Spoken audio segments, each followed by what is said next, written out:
Alright, so we're going to take apart the speedometer today out of my 61. Recent trip back from St. Louis, it started squealing, and it still seemed to keep the correct speed going, or indicator at the correct speed, although it's about 10 miles per hour off because I do have smaller tires on front, and I figured out that when it says 70, I'm actually doing about 60. So I'll see if there's any way of changing that as well. But as for that squeal, I think it's probably just the fact that it needs some lubrication inside. And what I have heard is that sometimes the speedometer cable breaks. I know a couple of people that they've changed their speedometer cables a couple of times because they break. And I figured, no, that's got to be something else. And what I found out is that usually this small piece inside tends to bind up and puts a lot more stress on the cable and causes it to snap. In some cases, this might seize up completely.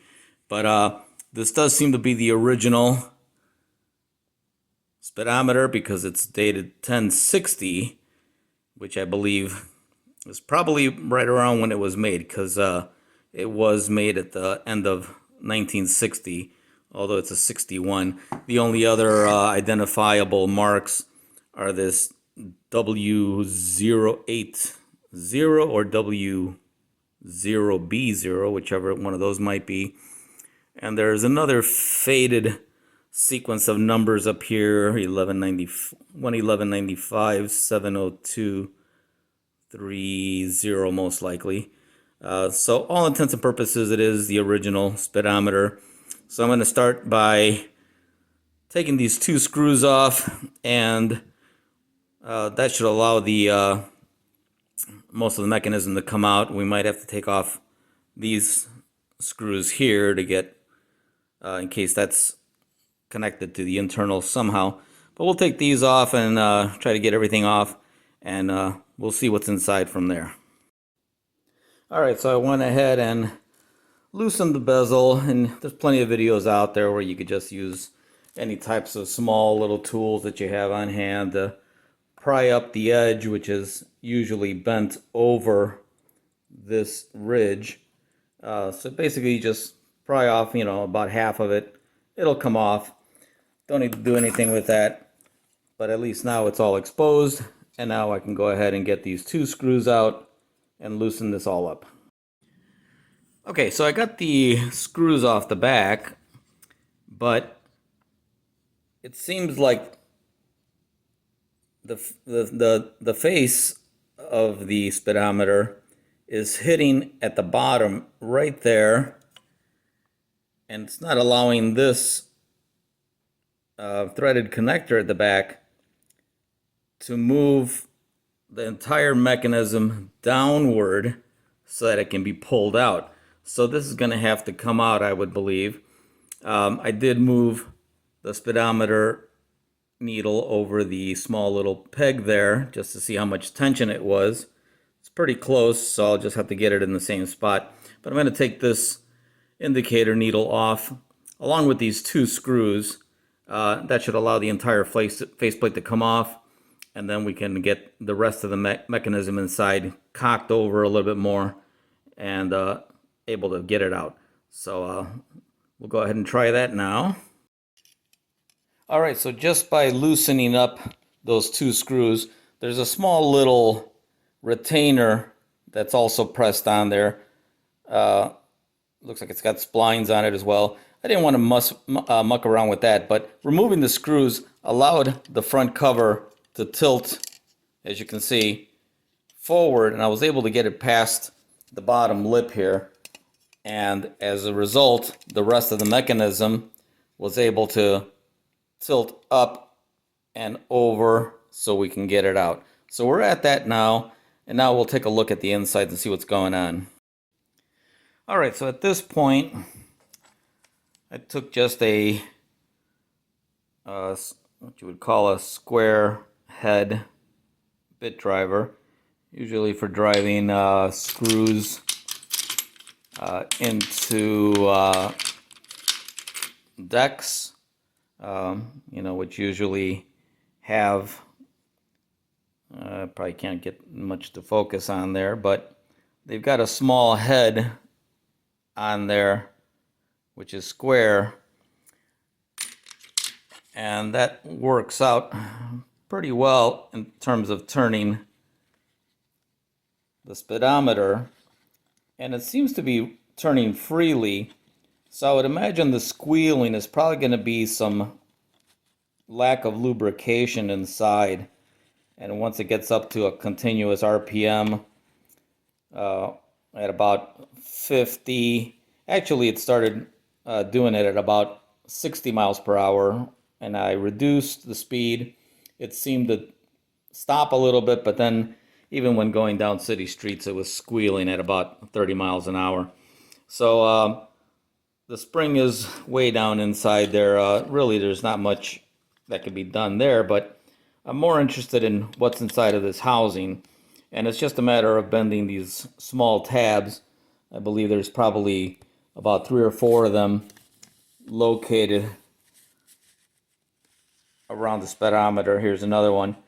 So we're going to go ahead and twist those, get this rear portion off, see what's inside, and see if it's really just a matter of dried out lubrication inside. And if so, we'll add a little more. I'll run out and get some of my spray-on lubricant that I use on my mountain bike on the chain, mostly because it doesn't tend to attract as much dirt onto it.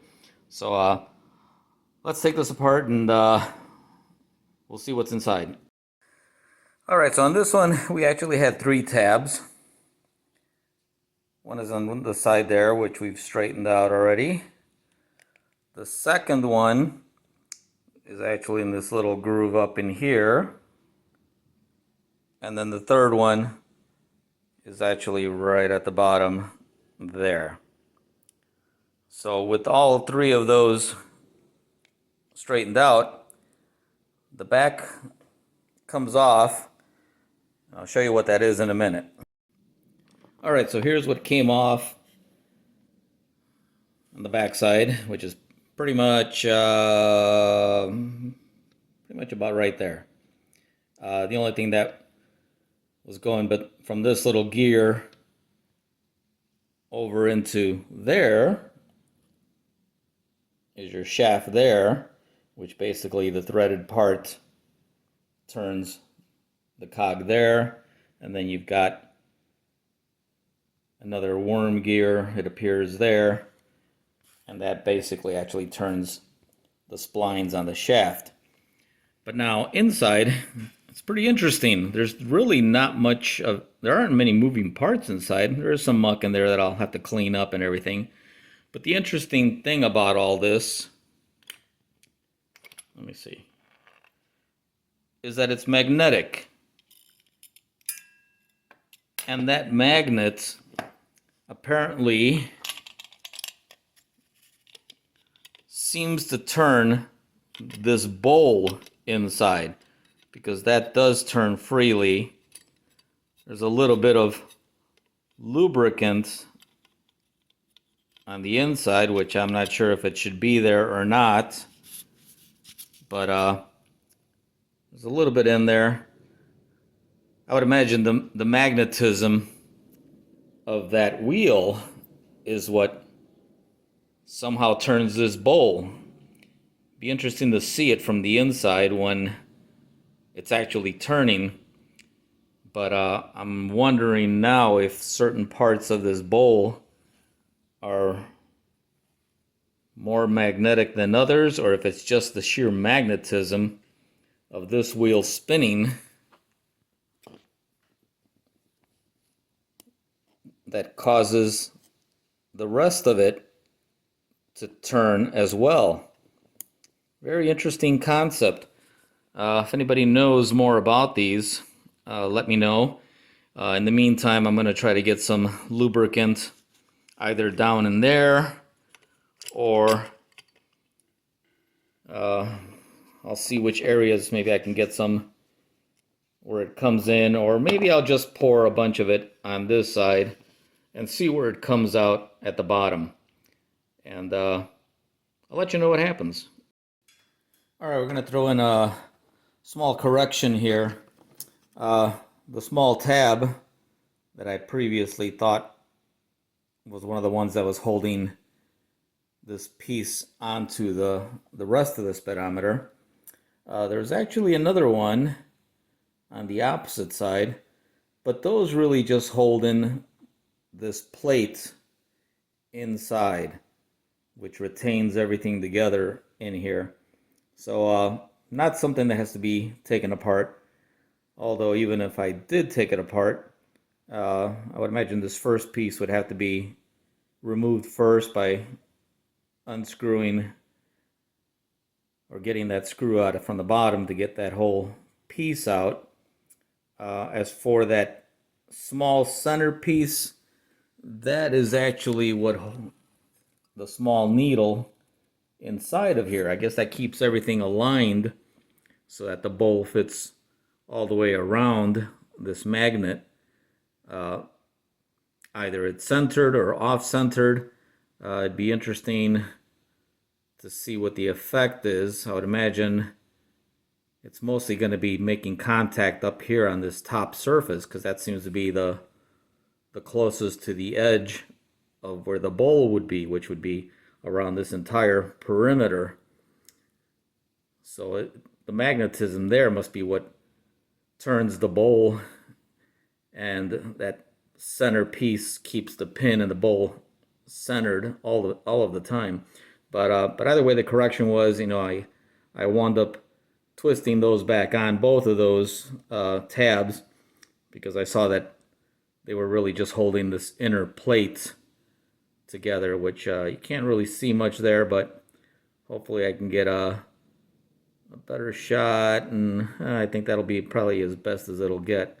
So no need to take that apart, although I did find that when turning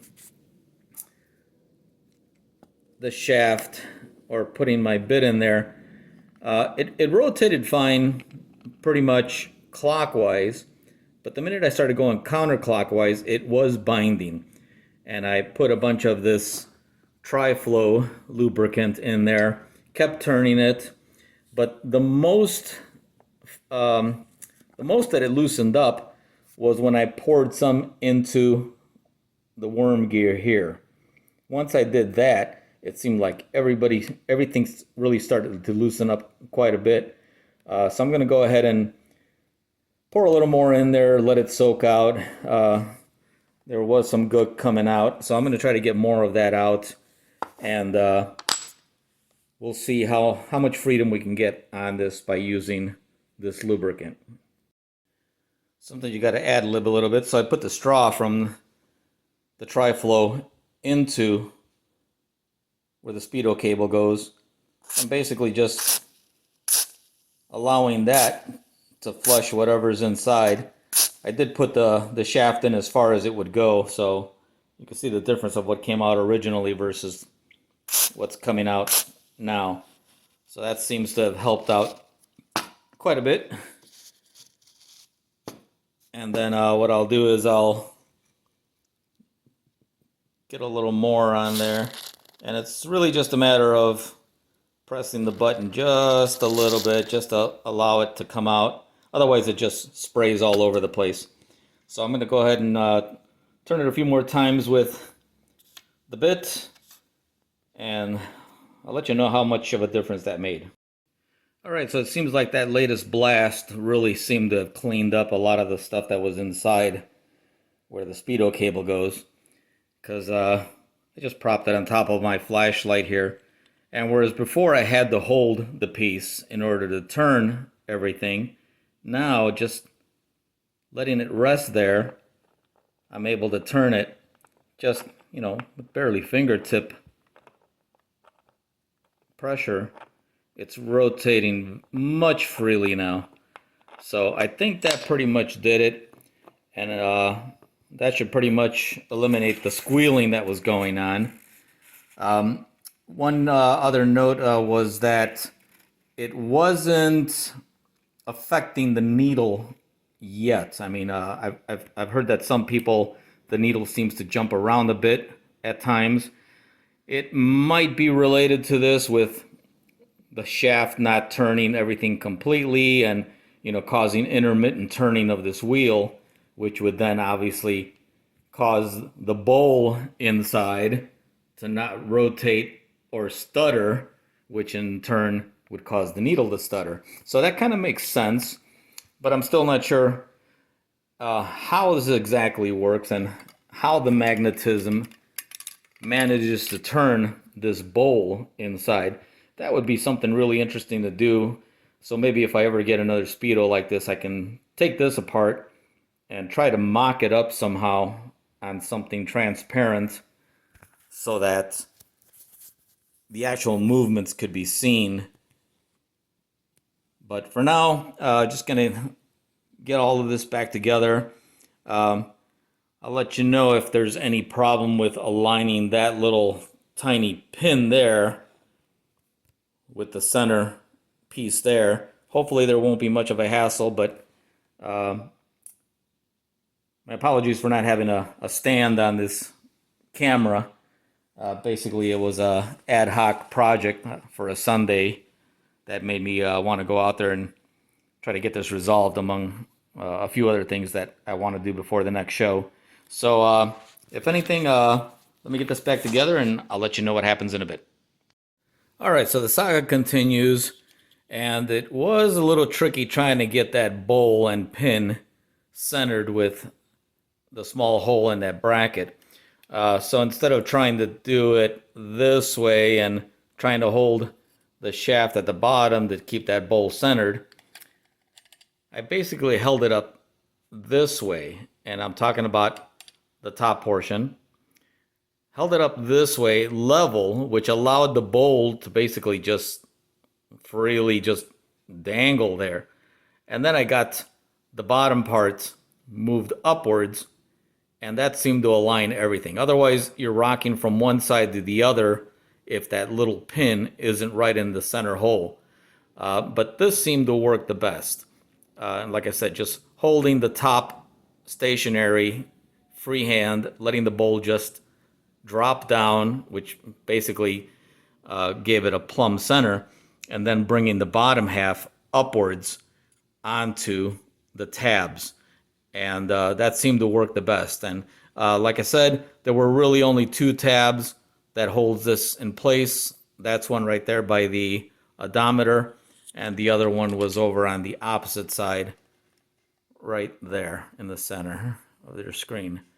So I've got those back on there. I think what I'll do now is I'll go get myself some small swabs. Try to clean this dial up a little bit because it looks a little yellowish and it's got some gunk on there. So I'll try to clean that up and see if it improves the overall look. I'm not sure how I can get all the way around, and if I want to even disassemble this carriage so I can turn the numbers by hand. But maybe I can get in there with a swab and get most of it. So I'll go grab those and come back to this in a minute. All right, I tried a swab with some alcohol. Cleaned off the 21664 there, which takes a while. It's almost like when they're repairing or restoring an old painting where they have to use the small little brushes and just go over it lightly and continuously for what seems to be an eternity. But the difference between the 4 and the 5 there, which has not been cleaned, you could tell that there's still probably a little bit of gunk on that 4, so I would imagine probably because it's a little bit recessed.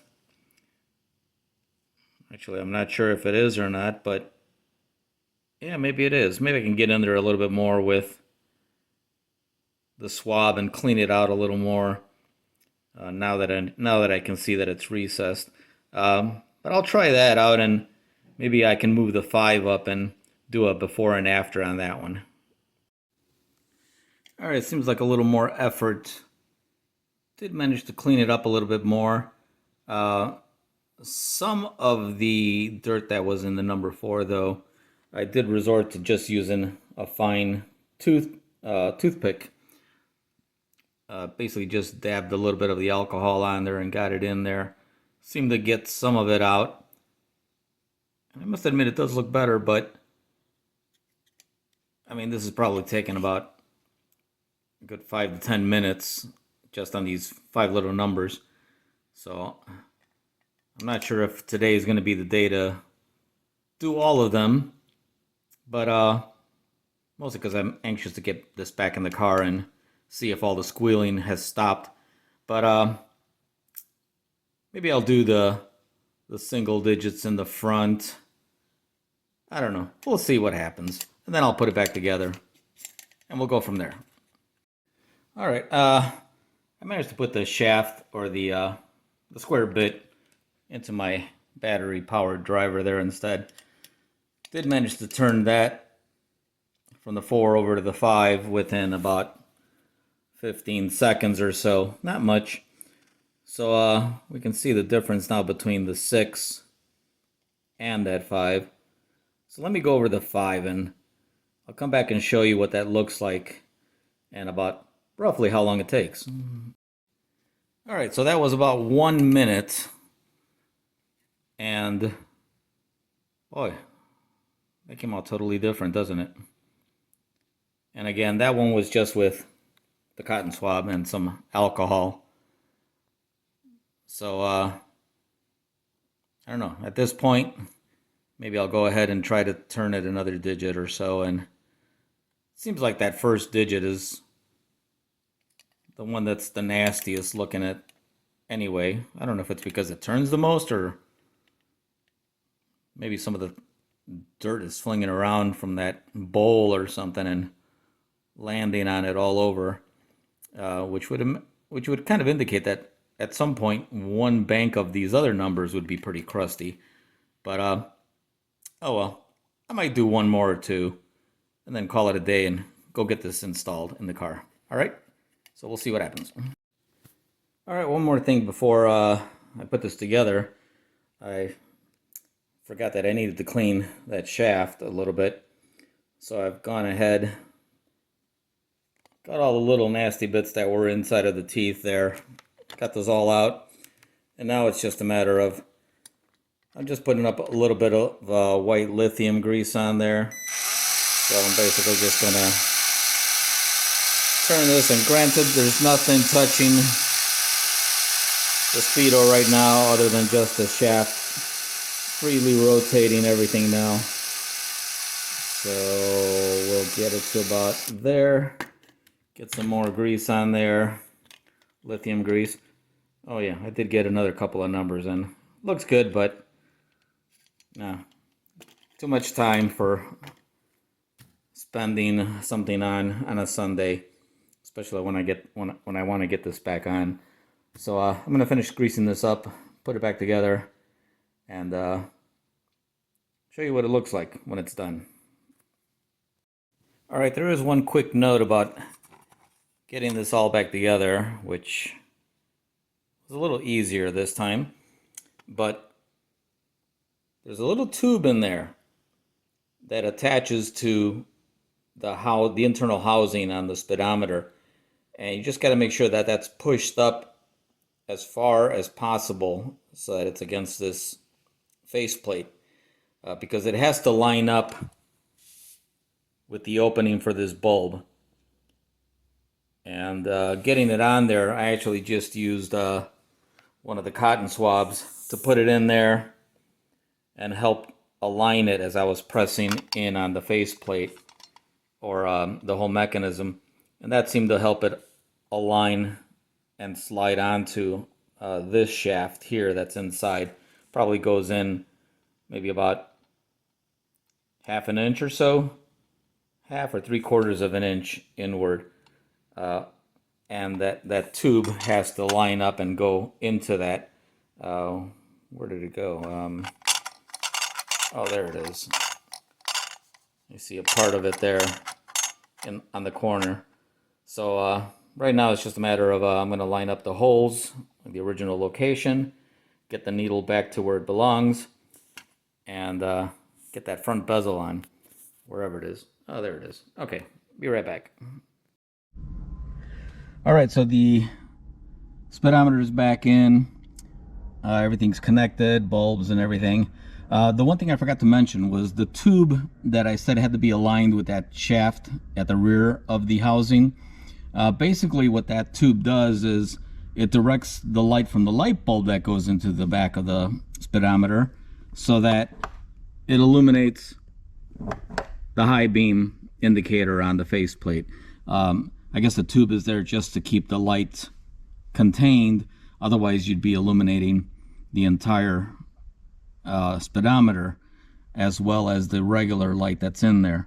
So we're gonna basically take it out for a spin, because the other thing I did was, I don't know if you remember, but I had moved the needle right over the pin that's basically what it's resting upon, because I wanted to see how much tension was on the spring, and it was basically right about on the other side of the pin. So when I put the needle back on, I actually put it further downwards, like at about the 6 o'clock position. I want to see if that helps resolve the issue of when I'm doing 60, it's really, the car is really going 50 miles an hour. There's like a 10-mile-an-hour difference because I've got smaller tires up in front, which makes my speedometer move faster. So I usually have to depend on a navigation app like Waze to tell me what my actual speed is.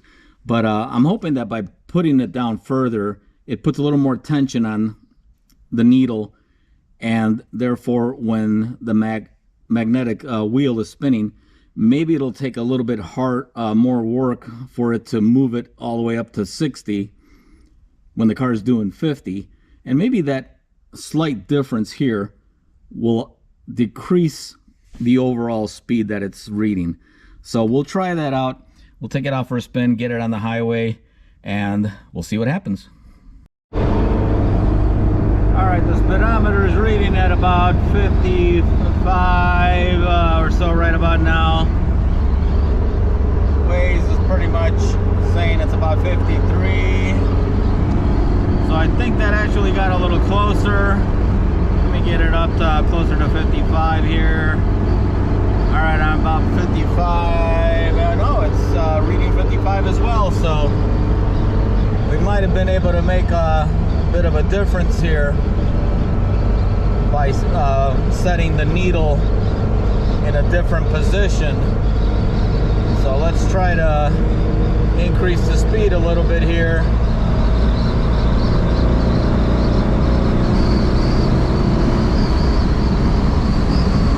Currently at 70, and overall it's a lot closer now, so I think that's going to be good enough in terms of getting a more accurate reading on the speedometer. I guess if I wanted to change those 2 miles, I could maybe move it over another notch.